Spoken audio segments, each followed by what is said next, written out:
Bonjour, bonjour à tous. Je pense on va attendre 1 minute, 2 minutes pour tout le monde qui arrive.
On va commencer.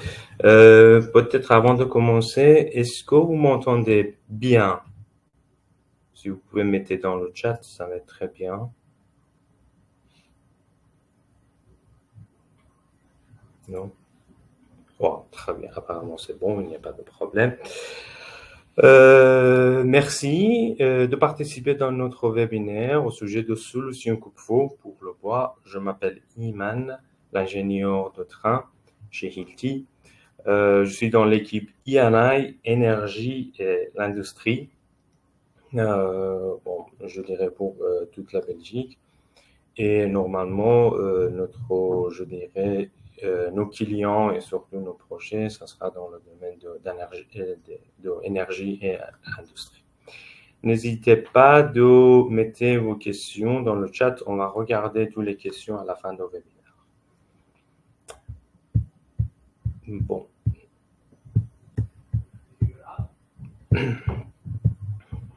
Alors.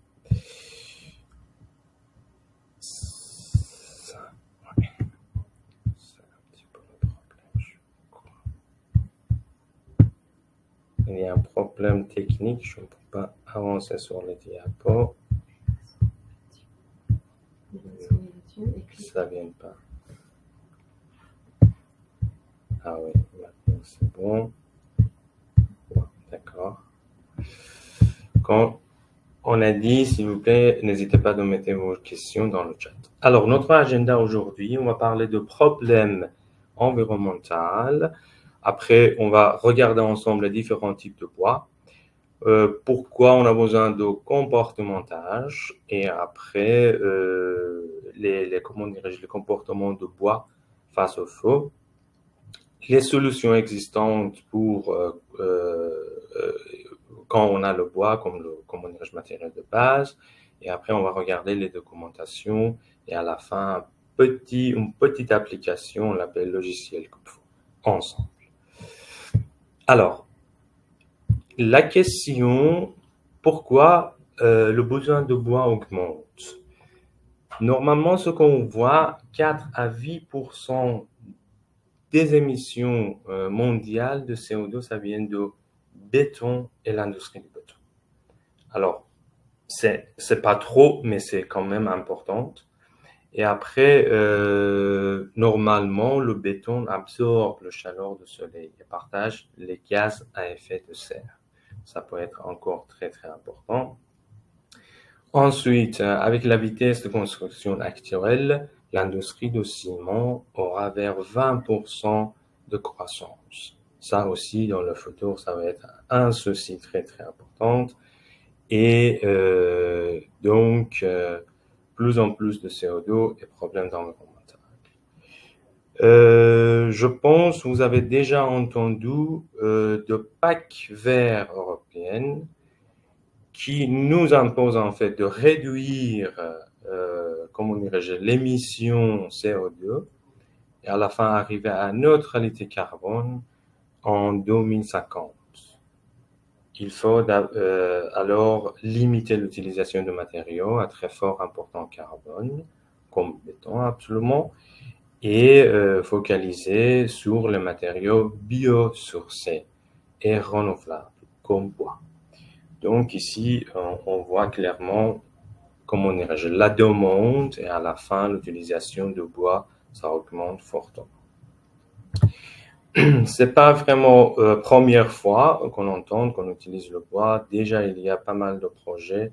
Vous voyez ici sur l'écran, il y a quelques projets en Belgique, en France, qui utilisent déjà, qui sont faits en fait par bois, qui sont par rapport au métrage, les surfaces sont très très importantes. Alors, on va regarder ensemble les différents types de bois. Ici, on a listé en fait les différents types de bois qu'on utilise pour construction. Il y a juste 4 en bois qui sont le bois simple, CLT, Cross Laminated Timber, LVL et Galula. Ce sont différents, juste pour info, ce sont différents types de bois industriels qu'on utilise pour parfois plafond, sol, les murs, les structures, des choses comme ça. Et ici, vous voyez par exemple, il y a différentes configurations de bois pour sol, pour murs, pour les murs et les choses. Ça, c'est pour les infos, c'est pas vraiment nécessaire. Après ça, on va se plonger dans l'importance de comportementage. Alors, c'est quoi comportementage? Avant ça, on a besoin de définir 3 caractères qui sont courants dans le feu. R, E et I. R, c'est vraiment résistance et stabilité dans le feu. Quand on parle par exemple R30, R60, c'est-à-dire la structure, le bâtiment, pour résister, pour rester pendant 30-60 minutes. E, c'est étanchéité aux flammes et au gaz. C'est-à-dire, si on ferme les trous, les pénétrations, les choses, d'autre côté, pendant certains temps, pour pas avoir des flammes et des gaz. Ça, c'est vraiment bloquer les flammes et les gaz. Et I, c'est une isolation thermique, c'est-à-dire de l'autre côté du mur, quand on n'a pas le feu, il peut pas, comment dirais-je, la température peut pas arriver à 180 degrés pendant certains temps. Alors, en résumé, si par exemple on a un matériel, comment dirais-je, un matériel, un produit qui est REI 30, c'est-à-dire ce produit pour résister et être contre flammes et gaz et aussi contre comment dirais-je, transférer la température pendant 30 minutes. Ça, c'est pas vraiment évident d'avoir tous les 3 pour tous les produits, tous les systèmes. Mais par exemple, quand on parle des petits trous, surtout ici en Belgique, moins de 50 mm, on peut avoir juste E pour certains cas. Et c'est pas nécessaire d'avoir I. Donc ici, on peut utiliser laine de roche, les petites choses, et ça sera tout. Mais par contre, quand on parle de projets, par exemple, d'hôpital, par exemple, il y a les autres projets industriels. R, ça va être très très important pour la structure. En béton, en acier, n'importe quoi. Il faut avoir en fait les résistances. 30 minutes, 60 au plus. Ça dépend des tâches et la hauteur de bâtiment, ça va être défini. Quand on a trouvé en fait la définition de différents caractères, on arrive à comportementage. C'est quoi le comportementage? En gros, on sépare en fait l'espace. Pourquoi? C'est pour limiter en fait partager à la fin le feu, les gaz, la température avec les autres espaces. Vous voyez ici par exemple comment dirais-je, l'espace, je dirais les liens, les lignes verts, ce sont en fait les parties de comportementage. Et dans chaque projet, dans chaque bâtiment, il faut avoir en fait les zones qui sont séparées avec les autres. En parlant d'hôpital, par exemple, il y a certains chambres, certaines zones qui nous forcent d'avoir 60 minutes et les autres doivent avoir, comment dirais-je, 2 heures de comportementage, de zoning à la fin. Et ça, c'est la définition de comportementage qui est nécessaire. Et on sait bien qu'il n'est pas évident d'avoir en fait comment dirais-je, les zones claires, parce que si on utilise par exemple un mur en béton, on l'appelle par exemple gyproc et les autres choses, on peut avoir en fait certains temps comme comportementage, mais c'est évident de passer les services, les câbles, les tuyauteries qu'on voyait ici dans l'écran, les gaines et les choses, peut-être les fenêtres, les portes. Et ça, ce sont les problèmes en fait qu'on a déjà détruits, la partie qui sont résistantes au feu. Donc, il faut récupérer, il faut trouver la solution pour ça. Ça, c'est vraiment notre, je dirais, but aujourd'hui pour parler de solutions. Alors, si on aura je dirais, projet, notre bâtiment en bois avec les murs et tout, normalement, il y a quelque chose qui passe, les services, les câbles, les choses. Il faut fermer en fait les trous, les espaces autour de services. Qu'on parlera avec la solution. Alors, avant ça, j'aimerais bien de parler de comportement de bois dans le feu. Il est comment? Bonne chose, c'est que le bois est très mauvais conducteur de chaleur. C'est pas mal parce que normalement, on évite de passer en fait les chaleurs, la température. Et deuxième chose, c'est que la vitesse de combustion, c'est pas trop élevé, ça dépend du bois. Bon, pour le bois simple, oui, mais en parlant par exemple, de LVL, ou lamé-collé, vous voyez ici qui est 0,7 mm par minute. Donc, c'est-à-dire dans 45 minutes, on aura juste vers 3 cm de bois qui était en fait brûlé. Et ça nous donne en fait les bonnes choses, les bonnes, comment dirais-je, raisons pour utiliser le bois comme matériau de base. Et à la fin, les comportements de bois, c'est vraiment, je dirais, prévu pour prévenir en fait qu'est-ce qui se passe pendant le feu sur le bois. Qui est pour l'acier, c'est un petit peu compliqué parce qu'il y a beaucoup de déformations, des choses, mais pour le bois, il n'y a pas vraiment le cas. Alors,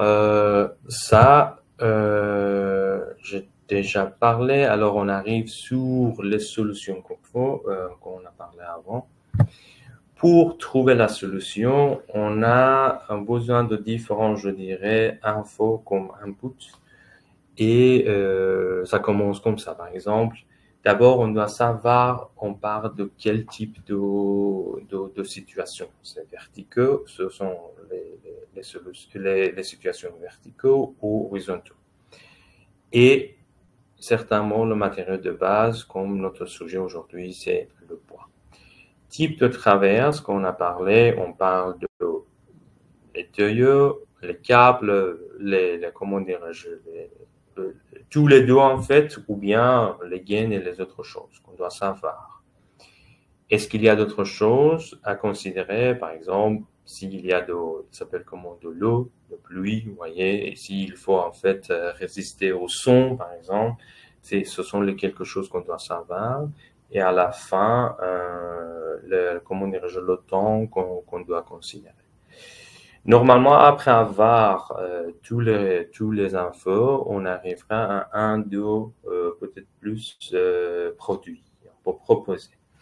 Et avec produits, il y aura en fait différents documents comme approbation technique européenne, AT, les autres documents qui sont nécessaires, parfois dans les projets, parfois pour les bureaux d'études.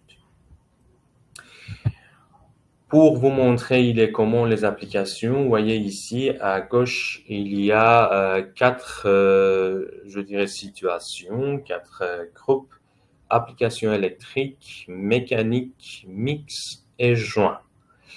Alors, pour applications électriques, on parle les ouvertures qu'ils ont en fait des câbles. Pour mécanique, ce sont les tuyauteries, les tuyaux en plastique, les tuyaux métalliques, parfois comme ça, parfois différents types de tuyaux. Mix, normalement, ça sera les deux. Et parfois, on est un petit peu limité quand on a les deux en même temps dans une ouverture. Et joint, on parle en fait des espaces entre les murs, parfois les plafonds, les sols. Et oui, ça sera une autre, je dirais, solution. En détail, un petit peu en détail, ici vous voyez, par exemple, il y a 5 solutions pour les applications électriques avec 5 produits différents, mais il y a juste 2 solutions qui ont déjà en fait approuvé, passé le test pour le bois. Les 3 au milieu, on peut utiliser pour béton, pour acier, pour les autres matériaux de base, mais pas pour le bois.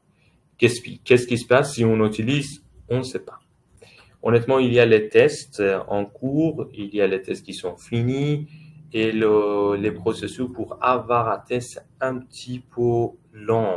Et je vais vous montrer à la fin il est comment. Pas le processus, mais pour le produit. Mais normalement, c'est comme ça. Par exemple, si on lance le test aujourd'hui,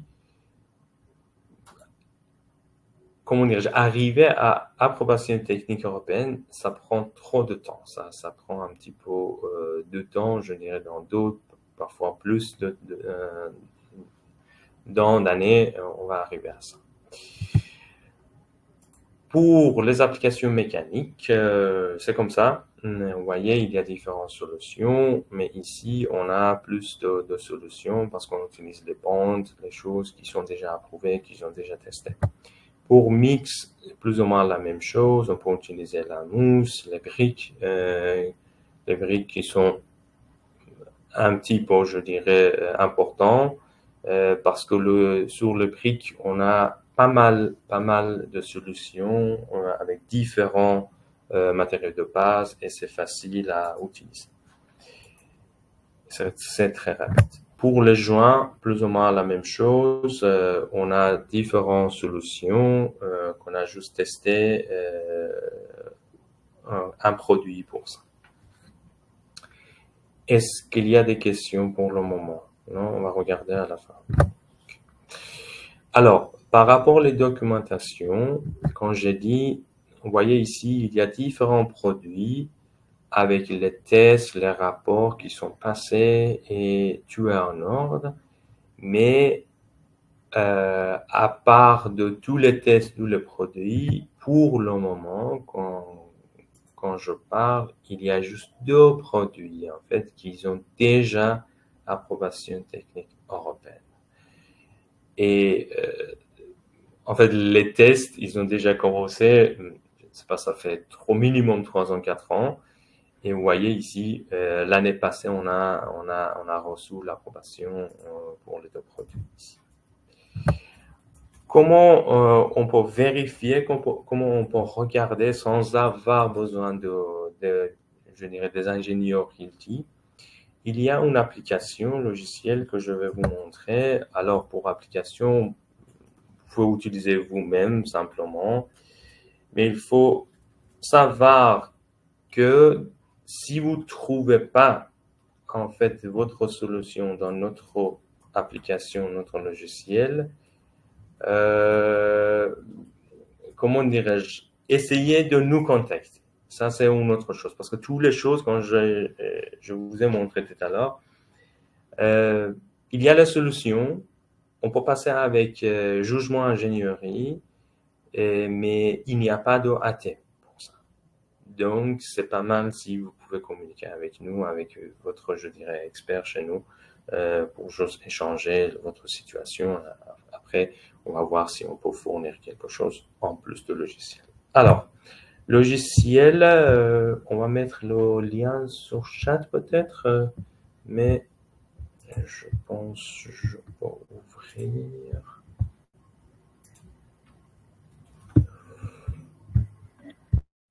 Notre application, c'est comme ça. On va choisir type de traversée ici. Par exemple, je vais choisir câble. Alors, normalement, il y a différentes choses. Vous pouvez laisser, vous pouvez choisir. Pour vous montrer, je vais juste avancer un petit peu. Je vais choisir les ouvertures rondes. Diamètre et les choses, je ne vais pas. Et je ne vais pas mettre. Et ici, je vais choisir, par exemple, il y a un mur en bois. Et vous voyez ici, il y a trois produits proposés. Si je choisis par exemple 60 minutes, déjà je peux avoir en fait des solutions qui existent pour ça. Imaginez par exemple, je veux choisir ça, il y a de différents câbles et ici je peux avoir l'approbation technique de ce produit. Aussi, je peux télécharger un dessin dans AutoCAD et à la fin, les PDF qui sont reliés à la situation. Par exemple, si je fais ça, je vais vous montrer.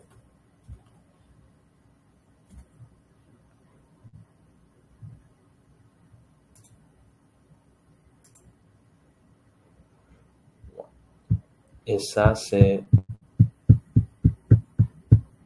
un, je dirais, petit document pour expliquer la situation et à la fin la solution proposée pour ça avec référence de document.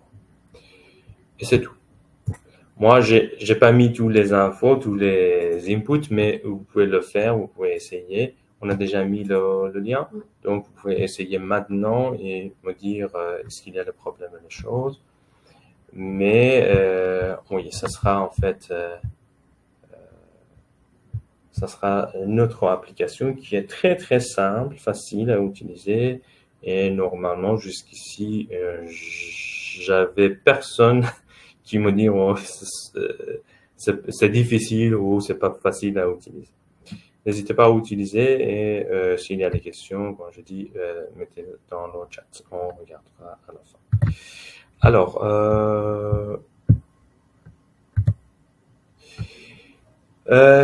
il y a différents canaux. Dans mes paroles, j'ai déjà parlé. Il y a les ingénieurs, les experts qui sont reliés à votre compte, à votre société, votre région. On est ici, on a différents, je dirais, équipes. Dans l'ingénierie, par exemple, structurelle, non structurelle et E&I. Et là, ça dépend de votre, je dirais, domaine de travail. Normalement, il y a un expert relié à votre compte. N'hésitez pas de trouver la personne. Ça va être, comment dirais-je, une façon à demander, à poser des questions. Il y a encore les autres façons. Par exemple, on a notre website AskIT qui va être changé le nom à un Engineering Center. Mais là-bas, vous auriez plusieurs choses. Vous pouvez poser des questions On va vous répondre. Il y a les webinaires, par exemple. Ce webinaire, ça va être quelque chose qui va être enregistré, uploadé là-bas, et vous pouvez voir, revoir en fait. Et il y a en fait les autres publications, les articles, les choses que vous pouvez toujours regarder et si vous en avez besoin, vous pouvez télécharger, juste utiliser. En plus, vous pouvez directement contacter notre bureau ici et on va trouver quelqu'un et comment dirais-je, transférer vers vous. Ça, c'est une autre façon. Et en gros, c'est tous les, je dirais, canaux qu'on a pour nous contacter. Je ne sais pas s'il y a des questions sur chat. Non. Oui, n'hésite pas s'il y a des questions, mettez, on va rester ici 1-2 minutes s'il y a des questions. Sinon, encore, n'hésitez pas d'envoyer comment dirais-je, les questions, les situations que vous avez à notre adresse mail belux.engineering@hilti.com. Et là, on va regarder, on va revenir vers vous certainement avec la réponse concrète. On va attendre ici pour les personnes qui n'ont pas des questions. Merci d'être venu et à bientôt, je dirais.